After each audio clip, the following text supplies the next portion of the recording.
Sustain is used with any voice you want, but it's most effective with percussive voices. Since by nature these voices fade away by themselves, the sustain effect, as its name suggests, sustains the tone, makes it last longer. This adds a flowing, softer sound to ballads using the piano or guitar voices. Listen to the beginning of Greensleeves. I'll use the guitar voice, first without sustain, then with sustain.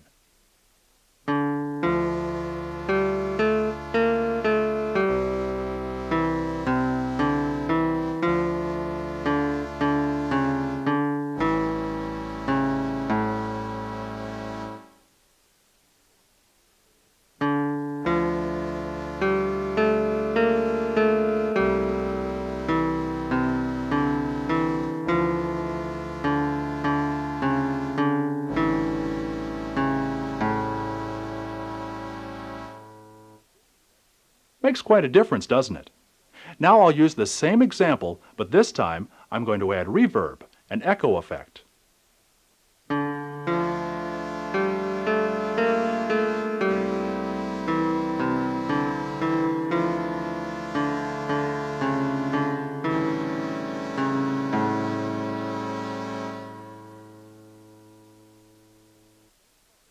Now, the same part, the same effects, but I'll add the chorus effect to make it sound like more guitars.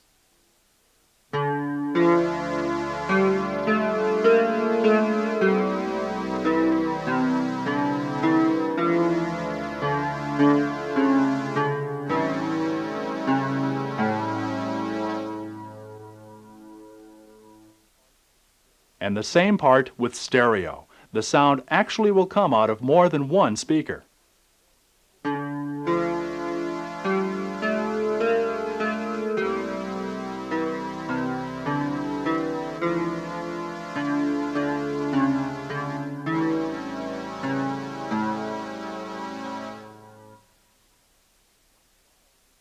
If you want to try all of these effects yourself, you'll find part of the song The Rose on page 29. You can use as many or as few effects as you want on any song. If you feel you'd like to add something to the song, you can add on effects until you like how it sounds. And if you think that you're using too many effects, you can always leave something out. Let your own ear be your guide. Use the effects you like and leave out the ones you don't. Why don't you try playing The Rose or Love Theme from St. Elmo's Fire, both on page 29, and experiment with your effects. Then read the information on page 10 and come back to the tape. The definitions and chart you just looked at are not rules, only suggestions.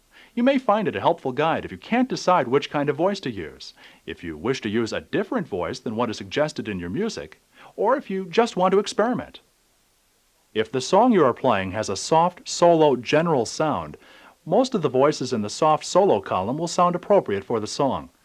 This will also help you if a song lists a voice suggestion and you don't have that particular voice on your keyboard. Why don't you pick out a few excerpts from the following pages and play them without rhythm for now? Use the voice suggested if you have it, then try other voices from the chart. You may find you like your own choices better. When you're done, read page 11 on automatic rhythms. Then come back and I'll demonstrate them. Okay, now you're going to take what you know about automatic rhythm one step further. You've learned how to use your keyboard's different voices to create a mood and general sound. Now you can add another element, your rhythm, to complement that sound even more. Look at the song on the top of page 13, Too Fat Polka. The suggestions before the song are to use a clarinet voice, medium fast polka, and create a bright and brassy general sound. I'm going to play another polka, the Jolita polka, which calls for those same musical suggestions. But I'm going to alter some of these elements to demonstrate how each one interacts with the others to create sounds. First, I'll play a few measures as it is suggested.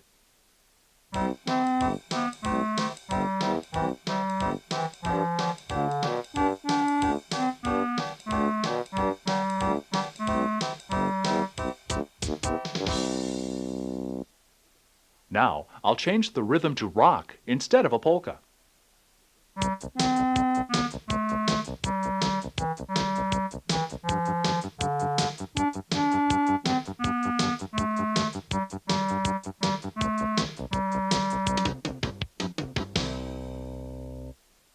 Not much of a polka, is it? Now, here it is with the polka rhythm, but an electric guitar voice.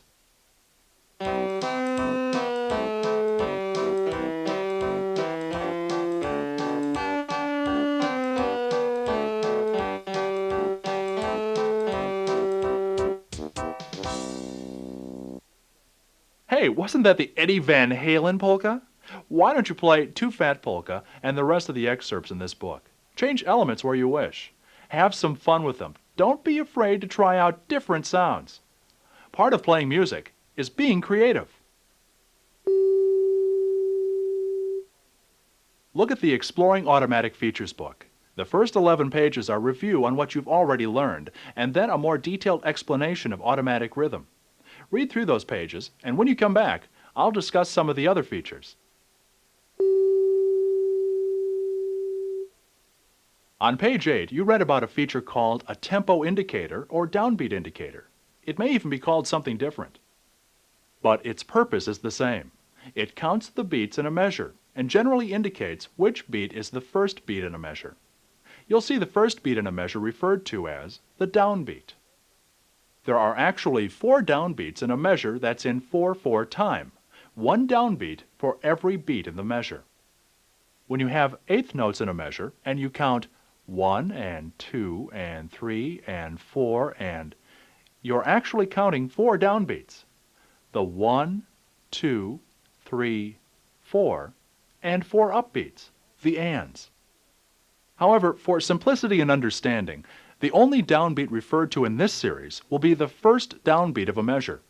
So when you think of the word downbeat and are instructed to do something in relation to that downbeat, think only about the first beat in the measure. Earlier I discussed chord memory. If you have this feature, you'll probably want to use it often. Since your left hand won't constantly be busy holding down a chord, you'll have more time to prepare for the next chord. This is especially helpful if you have to play minor and seventh chords. You can use the extra time to find the additional keys you need for those chords. Why don't you try the Jingle Bells example on page 13 using your chord memory feature? Then read through pages 14 and 15. I'll meet you at the song excerpt starting on page 16.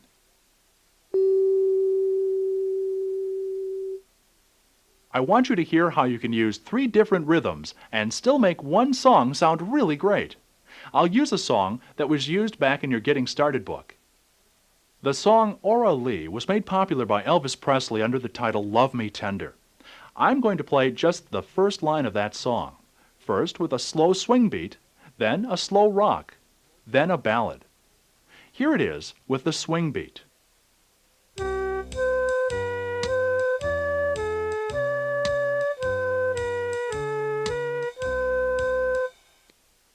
Now the slow rock.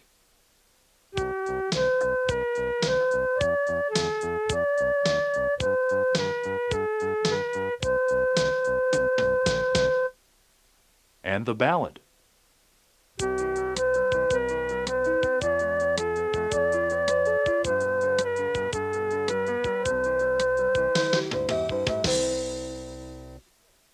I think they all sounded pretty good, but you may have developed a preference just from listening to them all. The songs on pages 16 and 17, both to each other and The Way We Were, are both pretty easy because they're slow. If you haven't already played them, you may want to do that.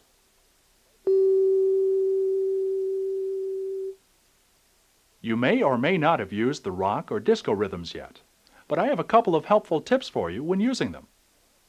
First, play the song a few times, using no rhythm at all.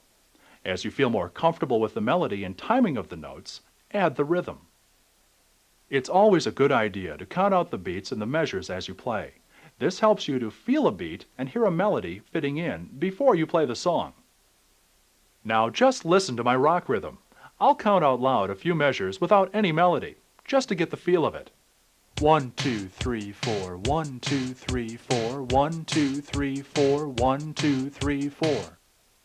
Why don't you try the songs Night Shift and Dancing in the Street on pages 18 and 19. Then I'll discuss some tricky timing on page 20. The songs on pages 20 and 21 have rests on the first beats instead of notes. You may think this is nothing tricky, But sometimes, if you're not expecting it, it can throw you off a bit. So just a little preparation beforehand is recommended. When playing songs of this sort, count out a measure or two for yourself. Make sure you start your rhythm on the downbeat of the first measure, even though you don't play a note until the second beat. It's really easy if you just think about a song and look it over before you actually play it. Play these two excerpts yourself, and then read pages 22 and 23. There's a little more about pickup notes and synchro start. I'll demonstrate some more examples of pickup notes. You played When the Saints Go Marching In at the beginning of the tape. Well, the first three notes you played were actually pickup notes. There were 3/4 notes in the first measure, and the time signature is 4/4. That first measure is missing one beat. If you look at the example on page 23, you'll see that the last measure of the song only has one beat. This beat is missing from the first measure. Now I'll play that line with no accompaniment for the first three notes. My chord accompaniment will start on the first complete measure.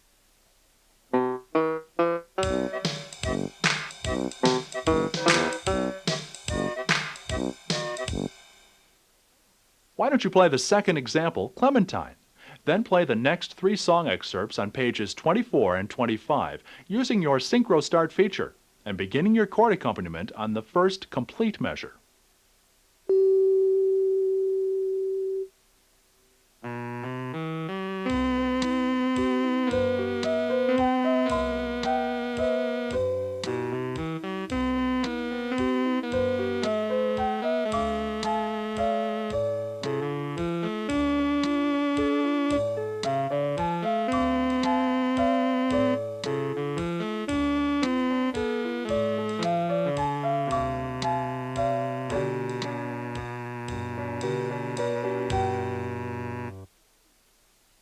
With my arpeggio feature on, it sounded like I was playing a lot of notes, but my keyboard was actually doing most of the work.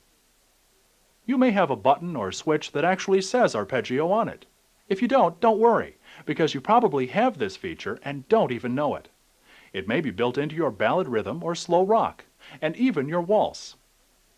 Why don't you find out? Turn on your ballad or slow rock rhythms, and then press a chord key and hold it down.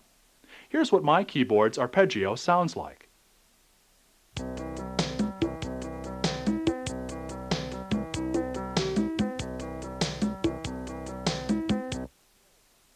My arpeggio is in my slow rock rhythm. An arpeggio can be played in hundreds of ways. The notes in an arpeggio are all notes that are used in the chord indicated, and they're played one at a time. They don't have to be played in any particular order. They can have any pattern the player wants, or in this case, that the keyboard wants. You heard the arpeggio on my keyboard. It may sound different than yours. The example in the middle of page 26 is different too. I'll play this one for you. Listen.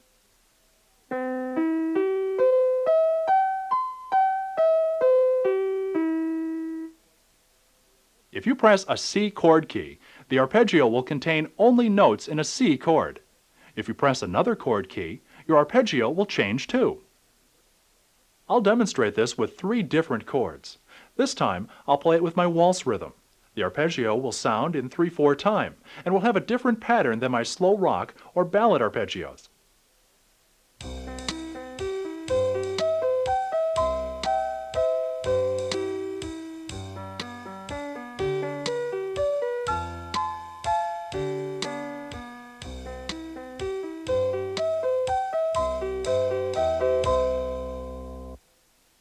Makes me sound like a regular concert pianist, doesn't it?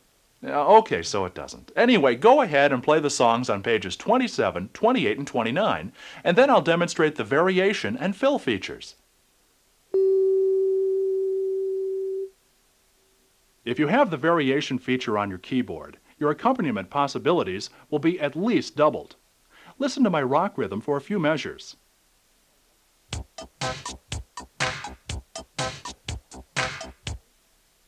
Now I'll press my variation button.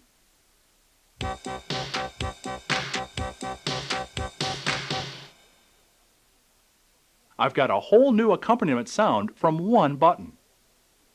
Some keyboards have several variations of one rhythm, which expands the rhythm sounds even more. Look in your owner's manual to find out if you have this function and to what extent. If you have a fill feature on your keyboard, you'll be able to add some drama and variety to places in a song that would otherwise be inactive. I use the term inactive because there is time to press a button in these places. It may be that just chords, or just rhythm, or just a melody note held for several beats is all that is contained in a measure. Look at the song excerpt Bill Bailey at the bottom of page 32. Notice the fourth measure contains just one whole note and a dark letter F above the staff. That's an appropriate place for a fill. I'll play the first three measures with a chord and rhythm. On the fourth measure, I'll press my fill button on the first beat. Listen.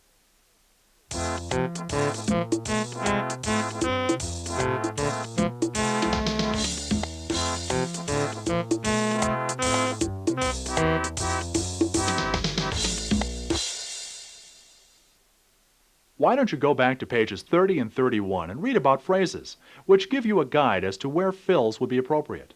Then try Bill Bailey yourself. I've got a few other features to demonstrate when you're done. Look at the excerpt from Open Your Heart on page 33. You'll notice two measures of melody notes, then two measures of just chords and rhythm. Either or both of those inactive measures would sound very active with a fill. The fill feature on my keyboard only goes for one measure. I'd have to press my fill button twice or press it once and keep holding it through both measures. Why don't you try playing this example, once without the fills, then a second time with the fills added.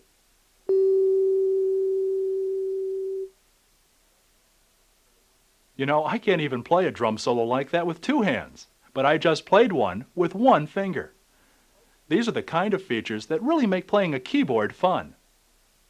Another feature you may have is intro and ending. These features are becoming more common as new models of keyboards are introduced. Most often, the intro feature is included in the fill feature. If your keyboard doesn't have intro, you can use the fill instead. Read your owner's manual to find out if you have intro and how it works. As the name suggests, the rhythm intro feature creates a measure or two of introduction before you begin playing the melody. A musical introduction is an actual written section of music that you would play before the melody starts. I'll give you an example of this kind of intro later. First, I'll start the swing rhythms. Let it play for one measure, then add a measure of intro for Bill Bailey.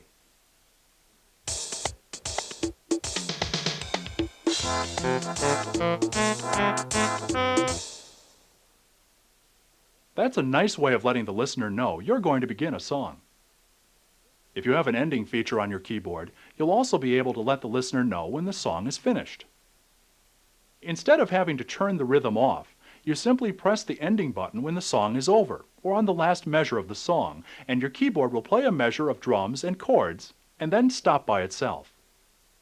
I'll play a measure of rhythm and chords, and then press the ending button.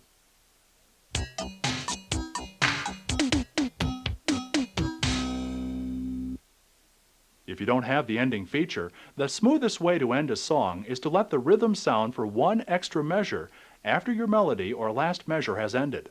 Then turn the rhythm off after the last beat in that measure. Why don't you read pages 34 and 35, which contain some extra hints and suggestions. There's a really fun excerpt to play on page 35, so experiment with that one. Then you'll be ready for some more complex rhythms. Up until now, you've been using straightforward rhythms, like rock, disco, swing, waltz, and so on. But there are some rhythms that are a bit more complex. They are more interesting, detailed, and generally have more going on in them than the rhythms you've been using. These are usually the rhythms with Latin beats and names, like samba and rumba. In a rock or swing beat, you'll hear a bass drum, snare drum, and cymbals. But in Latin rhythms, you'll not only hear those, but you may also hear congas, bongos, and maracas, maybe even more. That's a lot of instruments to hear at the same time. Because you have so many different sounds and patterns to listen to, it's more difficult to count the beats and play a melody. You may find yourself wondering, which beat is the first beat of a measure? When should I start the melody? The answer is actually pretty simple. You may need to just sit and listen to the rhythm by itself for a while. Watch the tempo light, indicating the first beat of the measure. Try to hum the melody, fitting it into the rhythm. When you feel you've got the beat, try playing the melody, or just the chords by themselves. Take your time and give yourself the chance to feel the song before you play. A nice thing about these rhythms is that if you don't have one of them, it's easy to substitute another, even though each one is different. To demonstrate this, I'll set my tempo speed right in the middle and play 2 measures of each of my Latin beats. Here's the samba.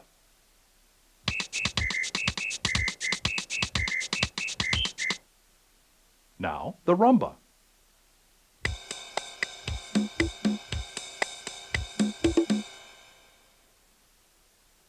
And the bossa nova.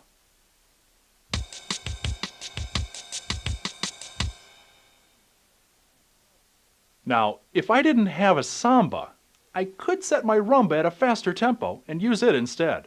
Of course, if I didn't have a rumba, I'd slow down my samba. Listen, here's my samba rhythm again.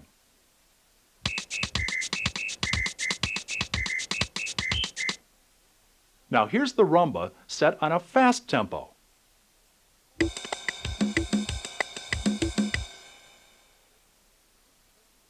If you run into this problem, simply listen to the rhythms available. Experiment with them at different speeds until you find one to fit the song. I mentioned earlier that you could have a musical intro as well as a rhythmic intro. There's an example of this on page 39. The song Papa Don't Preach has a 6-measure introduction before the melody actually begins. In that music, there are several suggestions as to where to add fills, when to begin rhythm, and so on. Read page 38 before you play the song. Then come on back when you're done. The last section in this book deals with bridges, choruses, and changing rhythms. When you become more familiar with the features on your keyboard and how to use them, you'll find yourself planning where to use them almost automatically. Thinking of the sounds and rhythms to use, when to add effects, when to use fills and breaks, will help your planning if you understand the structure or format of the song. This is called song form. All songs have a form. There are many different forms a song can take, but each one is structured within a series of verses and a chorus.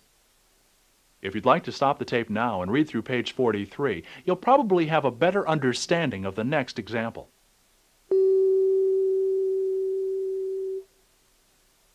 I'll play a well-known Christmas song for you, not found in your book. I just want you to listen. You'll notice some parts of the song are the same and others are different. Here it is.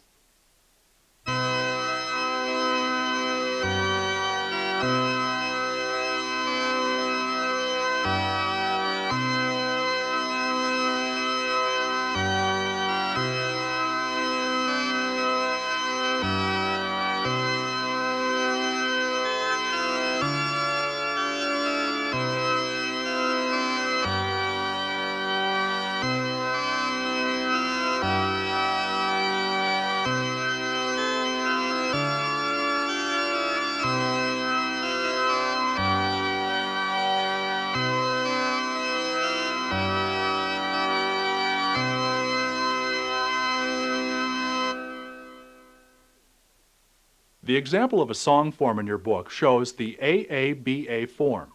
The song I just played is in the ABAB form. The song has several verses, the first part, and in this case, the A part. After each verse, the chorus, or B part, is repeated. Listen again as I point out each part. Here's the first verse, the A part.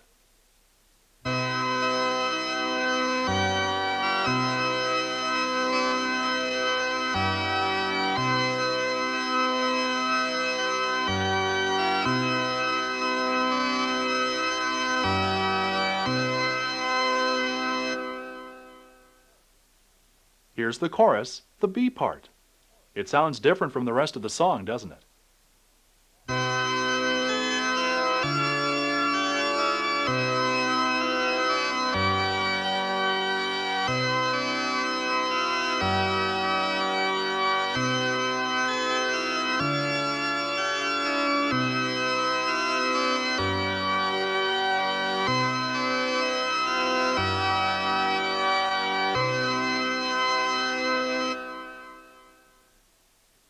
It's important to listen for these sections of songs.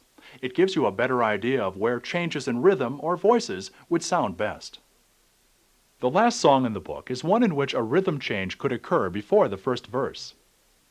The part before the verse would be considered a bridge, which in this song is a nice lead-in to the verse and is not repeated. In some songs, there may be a bridge right after the verse and before the chorus. If you're going to make changes, you should make them between these parts, where the difference will be more noticeable. You are probably very anxious to begin playing full songs, and there's a whole series of easy ABC letter music books with some great songs. Whatever your interest, rock, pop, country, standards, it's all there in the series. You'll find a list of all the excerpts contained in this kit and the books the full songs can be found in. I hope I've helped you better understand your keyboard and given you some valuable suggestions on making the most of your time playing it. Just remember to listen and let your own ear be your guide and have fun. That's what music is for. Oh, one last suggestion before I go. Practice, practice, practice. The worst thing that can happen is you'll get better.